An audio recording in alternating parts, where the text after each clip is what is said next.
Kayo po ba mga bossing ko ay nabalis? Or kaya po, nagpa-check up ka pero wala namang findings ang doktor. At kayo po ay napapaisip bakit parang masama pa rin ang inyong pakiramdam. Ako po may tuturo sa inyo sa pamamagitan nito. Ito pa mga bossing ko ay dahon ng kalamyas. Ang dahon ng kalamyas mga bossing ko ay nagtataboy, parang atis din po ito. Nagtataboy ito ng mga bad spirit, yan, ganun din po kung masama ang pakiramdam po ninyo. Ako mga bossing ko, nabalis ako dati. Nagpantal-pantal ang buong katawan ko mga bossing ko. At pati nguso ko, mata ko, talagang wala na ako makita. Ngayon pa mga bossing ko, bukod sa pagpapahid ng suka, ang ginawa ko, pinaghahampas ko ng 3 piraso nito or 7, yung katikate sa balat ko. At pagkatapos, pwede rin natin tong ilaga, yung 3 piraso or 7 piraso. At yun po, may bilang po yun ha, hindi basta nakapaglaga. At pagkatapos mga bossing, huwag niyong tatakluban kapag nilaga po ninyo. Hayaan niyo po siyang naka-open hanggang sa kumulo. At pwede niyo po itong ihalo sa 1 timbang tubig, dapat ay maligamgam ang inyo pong ipampaligo, kanawin ang inyo pong balat, yung pinagpakuloan po ng ating kalamyas, kung kaya na ng inyo pong balat. At pagkatapos mga bossing ko, ipaligo niyo po ito. Proven po ito na napakaswerte mga bossing.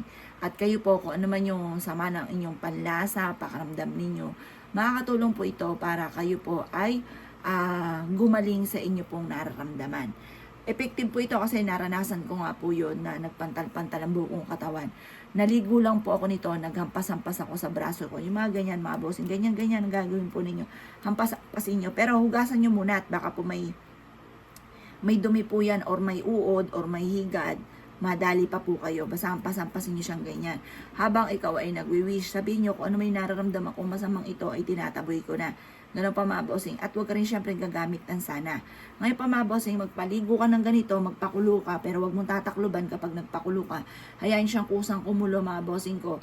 Kapag kakumulo na, ilagay nyo ito sa timbang tubig at ipampaligo po ninyo. Dapat yung kaya ng balat po ninyo, yung ipampapaligo nyo po dito. Proven po ito mga bossing. Ngayon, kapag gumawa ka ng ganito, nakaranas ka ng ganyan, huwag niyo muna ipagsabi. Kasi yung taong nanalbahi sa inyo, malalaman niya, kukontrahin niya kaagad dyan. Kaya dapat po mga bossing ko, walang kahit sino man ang nakakaalam.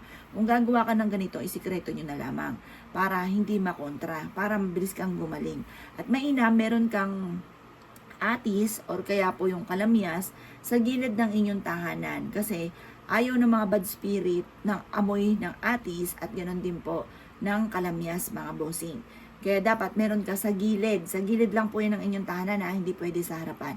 Sa gilid ng inyong tahanan. Huwag ka magpapawala sa bakuran ninyo ng atis at saka ng kalamyas. Proven po yan mga bossing ko na nagtataboy ng bad spirit.